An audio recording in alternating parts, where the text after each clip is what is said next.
Hello guys, আসসালামু আলাইকুম রহমতুল্লাহি ওবারাকাতু। আমি আলামিন ভাই আপনাদেরকে আবারও নিয়ে আসলাম শ্রীমঙ্গলে, চায়ের দেশে, যেটা না বললেই নয়। সবচেয়ে বেস্ট চায়ের বাগান শ্রীমঙ্গলে, আর এখানে বেশিরভাগ পর্যটকরা আসে। আমি এখানে চলে আসছি গ্র্যান্ড সুলতানে, শ্রীমঙ্গল শহর থেকে 4 কিলো ভিতরে গ্র্যান্ড সুলতান। এই যে গ্র্যান্ড সুলতানের মেইন গেট, খুবই সুন্দর, অপরূপ সৌন্দর্য গ্র্যান্ড সুলতান। আমি গ্র্যান্ড সুলতানের আউটসাইডটা আপনাদেরকে দেখাতে চাইতেছি। মেন রোডের সাথেই গ্র্যান্ড সুলতান।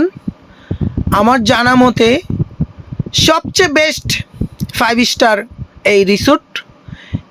এখানে খুব সুন্দর, মন মুগ্ধকর জায়গা, যেহেতু 5 স্টার রিসোর্ট, এত সুন্দর পরিবেশ। এখানে সাধারণ লোকের সমাগম খুবই কম, প্রভাবশালীরাই আসে, যাদের টাকা পয়সা বেশি, যেহেতু 5 স্টার হোটেল।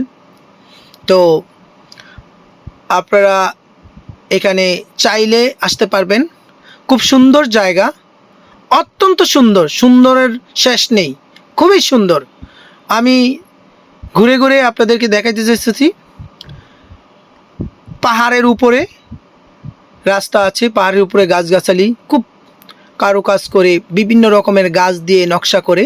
সিঁড়ি আছে, দেখেন, সিঁড়ি দিয়ে ওঠা যায় পাহাড়ে উঠে বিকেলবেলার সেই মুগ্ধকর লুকটা দেখা যায় চা বাগানের।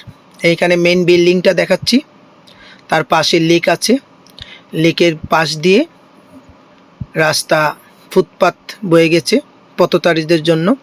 পথচারীরা এখানে হাঁটাহাঁটি করবে বিকেলবেলা। তো আপনারা চাইলে শ্রীমঙ্গল শহর থেকে সিএনজি বা অটো দিয়ে চলে আসতে পারবেন। 4 কিলো ভিতরে, 10 টাকা ভাড়া নেবে। তো অবশ্যই আসবেন, দেশকে ভালোবাসবেন, দেশের টাকা দেশে রাখবেন। এই শ্রীমঙ্গল ট্যুরিস্টদের জন্য সবচেয়ে বেস্ট জায়গা, দর্শনীয় স্থান, যেমন মাধবপুর লেক, লাউয়াচড়া, বৌদ্ধভূমি, মণিপুরি মার্কেট, তারপরে আরও অনেক স্থান আছে, দর্শনীয় স্থান।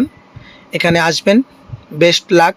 আমি আপনাদেরকে পাহাড়ের উচ্চতাটা দেখাচ্ছি, তার এক পাশে চিলড্রেন পার্ক, বাচ্চাদের জন্য বিনোদনের দেওয়ার জন্য কিছু সরঞ্জাম আছে, বাচ্চারা আনন্দ দেওয়ার জন্য।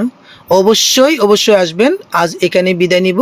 আসসালামু আলাইকুম রহমতুল্লাহি ওয়া বারাকাতু। আমি এখানেই বিদায়। তো ভালো থাকেন, সুস্থ থাকেন, বাই বাই।